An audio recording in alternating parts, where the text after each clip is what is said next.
Hello there guys, my name is Gimpy Dwarf and welcome back to another episode of Space Engineers Spotlights. So what are we looking at today? Well, we are looking at yet another small ship because these things just keep providing in terms of really cool features and awesome attention to detail.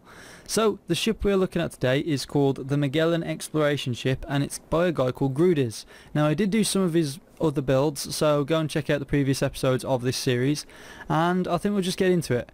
So this thing is generally based for long distance exploration with 4 men or women. You can only fit like 4 people in this, and it's very well equipped to keep people alive while while browsing around the galaxies trying to find new and awesome planets to live on. So let's go into F6 mode and we will look into the ship. The ship as a whole has a lot of character in terms of its colours being very bright and kind of military-esque in the colours with that khaki colour. It's really nicely done, and the detail with the blast door blocks is really good as well. I also like the subtle hints of piping every now and then.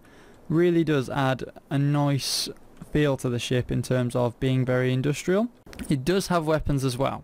So we've got some cannons on the sides and some other guns on the front, as well as some auto turrets on the roof. Now this is just purely for the fact of, just having a bit of protection while browsing around the galaxy, because you will encounter bad people or bad things and you will need to defend against them. So it's really good that he's thought of it in that light, which is really nice. And we've also got lots and lots of things going on the roof. We've got some batteries which have some screens on, some LEDs which display they're dangerous obviously. And then we've also got some solar panels, and we've also got loads and loads of ore detectors and things like that. And I think it's really nice how he's incorporated the ore detectors to be part of the feature, like the way it looks, which is nice. And overall I really do like the outside. The only thing that lets it down really is the underbelly, which is kind of plain, but I guess that would make sense for this sort of ship, and you wouldn't really want to be bothered by looking underneath it, because look at it, it's just gorgeous. It does have a lot of features for landing gears as well, which we'll hopefully check out with the landed version, which is over there. And I think we'll just hop in and have a look. So this ship is very smart in terms of the way it works. You've got a door system where if you press it, these fold out, and you get this woman say, "Doors opening." So this ramp is a really nice feature. It sits flush with the floor, which is good, and it basically opens this door. It turns it on to allow you to open it. So you open this door, and then say if I were to close this door up, and what I can do is actually, if I open it up again, what this does is it makes sure every door is closed before it locks again. So that's just locked up again. Now if I were to have another door open in this airlock, this is where it becomes really smart. If I open that, what happens is if I go to open, all the doors close in here first, and then it turns this door on, brings the ramp down again and allows you to get out. Really cool idea. And he's even added little sort of features like saying, "Important, don't forget your helmet or death will ensue." It's really nice to have sort of little features like that, things that make the ship a lot more human.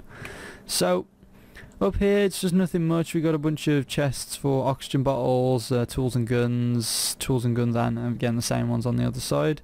I'm unsure about oxygen. Okay, there it is. So we do have oxygen enabled in here as well. So the oxygen is passing through those vents quite nicely and giving it all the required air that it needs. Now just to check, do those depressurize? Yes they do. So he's even got the depressurize feature in, which is nice. So we'll just turn that back on again and they repressurize. So he's even thought about making them pressurize and repressurize, which is really quite good for this sort of thing. Now we'll head backwards first, because this takes us into the heart of the ship where all the timer blocks are and everything else is that is working to keep the ship going. So we've got these 2 oxygen, are these oxygen generators? I'm unsure what these are, I always get confused with these. I think these are the oxygen generators, and then we've got I believe we've got some tanks located somewhere as well. We've also got these really cool looking and really well placed generators which look beautiful. They've also got some batteries below them with some lights on, and just the general look of this, it feels really industrial, especially with this grating as well on the floor. Just in case you spill anything or something like that, get a bit more grip on the floor, which is nice. We've also got some screens, program blocks, and it does actually incorporate M-Master's coding. He's just changed the colours. And what this shows is all of the stuff. So you've got the ingot summary, how much uranium is in this, within the reactors. You've even got like the output and the power stored in the batteries, etc., etc. So there's really nice attention to detail with this, and it takes a lot of setting up, I know, but the fact that he's incorporated this is good. So we've also got this oxygen tank level here, so this does tell us the oxygen tanks. These are oxygen tanks. You know, how much oxygen we do have left on this, which is good. It gives us a percentage. It's really nicely done, I think. Now, we do have buttons on here, which do, what does that enable? Alarm on off. Okay. So we do have an alarm button as well, just in case we are going into meltdown. And we've also got the lights engineering room on and off. We've got the lights oxygen tank, screen oxygen tank, so we can turn everything off if we really want to. We can just turn everything off here, there we go, and we just left with the red lights, which I'm unsure, oh they're on the floor there, just to, you know, give a little bit of light in here to, you know, just allow people to walk around without all the power turned on. So it's very economical as well in terms of power usage, which is good. It's actually figured out all the nooks and crannies to saving energy while floating around the galaxy. That's really nice actually. So we close that door and we'll head through this door. Now this takes us into the main living quarters. It's a nice separation between the living quarters and the you know, the engineering area. We'll close that door. Now we do have another button here which is also for an alarm, so we can just ring the alarm at any point from wherever we are. Now looking down this sort of route here on the left side, we've got a toilet which does have a really cool feature in. If you can, I believe one of them is a lock, so you can turn the light on, you can close the door, and then you can put a lock on the door, so you can't get out until you press that button again, which is actually brilliant because it's a door lock. You know, you can lock a door within, you know, the room and be able to get you a bit of privacy, you know what I mean? So that sounded a bit weird, Jesus. Moving on. So in here we have a little kitchenette which he has designed, which is, I think, the coolest thing, because he's got a thing that looks like stoves. He's also incorporated the sink in there from Ecclester's mods. I think it's Ecclester's. And then we've also got like a kitchen hood, and we've even got like the pipes extracting all the, you know, the stuff out. We've even got all the rings, which is really cool as well. He's actually grinded down sound blocks, I think, to get that. And just some general storage. And then we've even got storage of, well, we've even got a to-do list, feed space whales, clean up bedroom, find fuzzy dice. We've even got a menu as well. So it's really cool. He's got like the pass through here as well, so you can pass the food through to the people where they're going to eat it. So this is the eating area. Now, there are some buttons here, I'm unsure what they do, but I believe he's got music on. So you've got a hologram, lights table. Okay, so you've got a hologram. What's this hologram do? Oh wow, look at that. Look at that. Oh. That's really cool. I like that idea so much. Dude. The level of detail in this ship is unparalleled. It's amazing. So we'll just turn that off again. I love how it comes on and bloops off as well. It's really cool. So we even got ability to turn the screens off and the light off as a general thing. We even got some cargo storage on up above there for coats and bags and things. We even got a nice conveniently placed first aid kit. So the first aid kit is actually placed next to the two rooms which you're probably going to use a lot as a human being.